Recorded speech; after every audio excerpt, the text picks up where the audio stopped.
पहले तो आप सभी का बहुत बहुत धन्यवाद कि आप एक शॉर्ट नोटिस पे यहाँ पे आए। मेरे साथ आनंद जी, मोहन खत्री जी, कपिल जी, कमल जी, सुरेंद्र जी और संगीत हरियाणा में जो चुनाव आए हैं उनमें भाजपा अपनी हार से बौखलाई हुई। फिर इसी प्रदेश में और हिंदुस्तान के स्तर पर राहुल जी पर झूठे इल्जाम लगा के जातिवाद की राजनीति करना चाहती है और मुद्दों पे बात करने से भाग रही है। आज सबसे बड़ा हरियाणा प्रदेश का मुद्दा है बेरोजगारी। सारे हिंदुस्तान में पहले नंबर पे है बेरोजगारी में। और उसके बाद जिस तरह से किसानों के साथ वायदे किए गए, किसानों को कहा गया कि इनकी आय दुगनी की जाएगी, एमएसपी की गारंटी दी जाएगी और उन वादों के खिलाफी की गई और किस तरह से किसानों पे गोली चलवाई गई और किसानों के साथ धोखा किया गया। सो मैं अपने माध्यम से और मेरे साथियों के माध्यम से ये कहना चाहता हूं कि प्रदेश की जनता बड़ी समझदार है। वो जानते हैं कि भारतीय जनता पार्टी जब हारती है किसी प्रदेश में तो वो ऐसी एक लहर बनाने की कोशिश करती है, चाहे वो जातिवाद के नाम पे हो, चाहे वो सीनियर लीडरशिप की डिफरेंसेस को फैलाना चाहते हैं गलत तरीके से। और आज आप देखिए बड़े बड़े बयान दे रहे हैं, चाहे सैनी साहब हो चाहे खट्टर साहब हो। उनको बड़ी चीजों पे फोकस करने की बजाय कि कांग्रेस के अंदर ये चल रहा है वो चल रहा है, उनको अपनी पार्टी के अंदर ध्यान देना चाहिए। और प्रदेश का युवा और प्रदेश का किसान वोट की चोट पे इस बार कांग्रेस के हक में वोट भुगताने के लिए तैयार है। किस तरह से इनके 10 साल में पर्ची और खर्ची के हिसाब से नौकरियां दी गई वो भी है। और पहले थे कि बड़ा बदलाव लाओ, फिर से भाजपा को जताओ। और उसके बाद आप देखिए कि जिसके पास काम करवाने जाते थे वो कहते थे कि मेरी चलती नहीं। तो सारी चीजें आज बहुत बड़े मुद्दे हैं प्रदेश में। तो इन चीजों को लेके जो एक राहुल जी का मैसेज है कि सबसे बड़ी बात, क्योंकि ये पहलवानों का देश है, ये प्रदेश आपका किसानों का प्रदेश है हरियाणा। तो जो कांग्रेस पार्टी ने वादे किए हैं, चाहे किसानों को एमएसपी देने की बात की है, युवाओं को रोजगार देने की बात की है, चाहे उस पर महिलाओं को उनके पर मंथ के हिसाब से पैसा देने की बात की है, आरक्षण की बात पे वो उलझाते हैं बीजेपी वाले लोगों को। तो सीधी बातें हैं आपके सामने।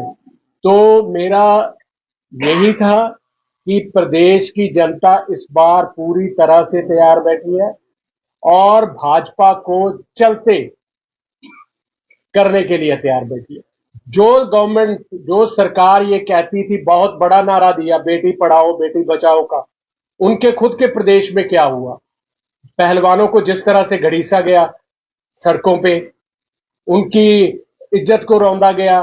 और उसके बाद इनके ही खुद के एक मंत्री संदीप सिंह पे बहुत बड़ा इल्जाम लगता है कि एक महिला द्वारा। तो बड़ी शर्म की बात है ये। तो अगर आप पत्रकार साथियों का कोई सवाल हो तो आप पूछ सकते हैं। तुम्हारी शैलजा नजर नहीं आ रही पूरे चुनाव प्रचार। देखिए, जो कांग्रेस पार्टी वो डेमोक्रेटिक पार्टी है, सभी लीडर्स इस वक्त इकट्ठे हैं। कोई ऐसी बात नहीं है कि शैलजा जी नहीं दिखाई दे रही या आप कहीं बोले कि सुरजेवाला नहीं दिखाई दे रहे। हुड्डा साहब कल प्रचार करके हुड्डा साहब गए हैं सिरसा में और फिर शैलजा जी आ रहे हैं 26 को वहीं पे प्रचार करने के लिए। सो ये झूठी अफवाहें फैलाई जा रही हैं। जब मैंने आपसे पहले कहा, जब बौखलाहट होती है तो इस तरह की बयानबाजी की जाती है भारतीय जनता पार्टी की तरफ से, और एक लोगों के बीच में र्यूमर फैलाया जाता है कि इनके लीडर्स में डिफरेंसेस हैं कि वो पहुंच नहीं रहे। तो आप आने वाले समय में देखिएगा एक मंच पे इकट्ठे होंगे। कल आपने देखा भी होगा, हुड्डा साहब ने स्टेटमेंट दी है, शैलजा जी उनकी छोटी बहन है। 4 विधानसभाओं में होता था करके गए थे, 5वीं विधानसभा को छोड़ दिया गया था क्योंकि माना जा रहा है कि तुम्हारी चर्चा में समर्थन है, इसलिए मौजूदा विधायक ने इस बार तय हुआ तो वहां पे नहीं गए, वहां कोई सभा नहीं रखी। देखिए, टूर प्रोग्राम्स होते हैं, हुड्डा साहब ने सारे प्रदेश में प्रचार करना है। आने वाले समय में जो एक सीट की आप बात करें वहां पे भी आके वो प्रचार करेंगे। कुछ मैं मीडिया साथियों से भी ये बेनती करना चाहूंगा कि आप इस चीज को गलत तरीके से ना फैलाएं, क्योंकि हुड्डा साहब पे भी बहुत बड़ी जिम्मेदारी है। वो विपक्ष नेता है, तो उन्होंने हर जगह पे जाना, टाइम की प्रॉब्लम हो सकती है, तो डिफरेंसेस वाली ऐसी कोई बात नहीं। जिस प्रकार आप कह रहे हैं कि बीजेपी गलत प्रचार कर रही है, तो सरकार आपकी हिमाचल में और भी बनी है, तो बीजेपी भी कहती है कि वहां पे आपने जो बिजनेस छोटे छोटे पूरे भी किए। आप मेरी बात सुनिए, सबसे बड़ी बात, हरियाणा प्रदेश की बात कर रहे हैं, तो बीजेपी की तरह कांग्रेस पार्टी ने, कांग्रेस पार्टी ने जिस तरह से वायदे किया, क्योंकि वहां इनका प्रदेश में सरकार रह के चुकी है, तो अगर किसी भी चीज को इंप्लीमेंट करना है तो it will take a little bit time. So वादे जो पूरे किए हैं वो उनके साथ सारे वादे पूरे, तेलंगाना की बात कर लीजिए आप, तो अगर हरियाणा में वादा किया, मैं तो ये कर रहा हूं कि कांग्रेस पार्टी पे आप क्यों सवाल उठा रहे हैं कि इन्होंने वायदे किया, हमारा मैनिफेस्टो चोरी किया है। अगर इन्होंने एमएसपी की गारंटी देनी थी तो 10 साल पहले क्यों नहीं दी। इस बार किसानों के साथ इन्होंने किस तरह से धोखा किया, प्रदेश में युवाओं को रोजगार देने की बजाय किस तरह से पैसा लेके काम किया। आपको पता होगा कि हरियाणा प्रदेश सबसे बड़ा हिंदुस्तान में प्रदेश बन चुका है जिसके नौजवान बाहर जा चुके हैं। अगर यहां कोई रह के रोजगार मांगने की बात करता तो उससे 15 से 20 लाख की डिमांड की जाती है।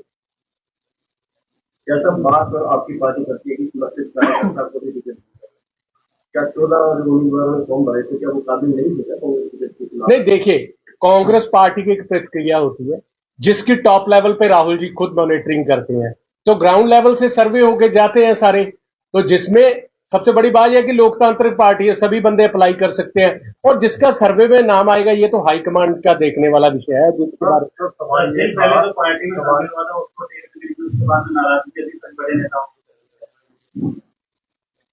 आप मेरी बात सुन रहे हैं। हाँ जी, लोकल कुछ बात कर, हाँ जी, लोकल लीडरों की बात करें। हाँ, कल भी स्टेज पे सारे थे। हाँ, नहीं वही बात है ना, मैंने इनसे आपसे पहले कहा कि सारे स्टेज पे इकट्ठे थे, अगर किसी को टिकट दिया है तो एक सहमति के साथ ही दिया है। ऐसे तो ये भी कंटेंडर थे, इन्होंने भी अप्लाई किया था, इनकी भी डिमांड थी, ये भी समर्पित ही है पार्टी को, तो आइए प्रेस कॉन्फ्रेंस में बैठे हैं, तो इनके साथ भी कोई ना कोई तो डिस्कशन हुई होगी ना हाईकमांड। लगातार बात कर रहे हैं।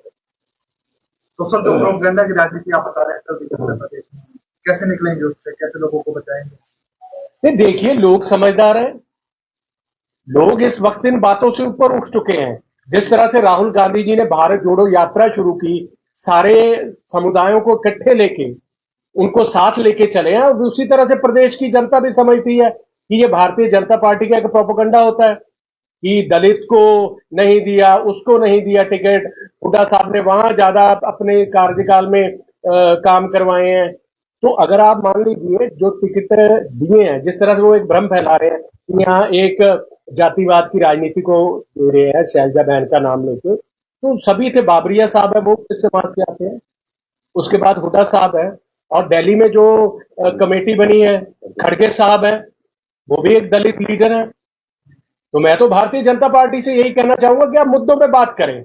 इस वक्त बहुत इन चीजों से उठ चुके हैं, चाहे जिस प्रदेश में जाते हैं, पंजाब में जाएंगे वहां बात करेंगे जी खालिस्तान मूवमेंट चल पड़ी है वोट बटोरने के लिए, यहां आएंगे दलित वाला पत्ता खेलेंगे।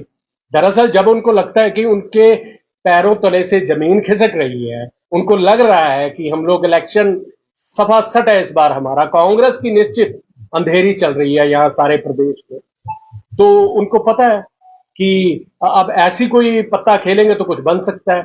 और कल बहन शैलजा ने भी एक स्टेटमेंट दिया है, शायद आपने उनका ट्विटर अकाउंट हैंडल देखा या नहीं देखा, कि मैं सहमत हूं अपनी पार्टी के साथ, जैसे टिकटों की बात हुई है या और चीजें हुई है।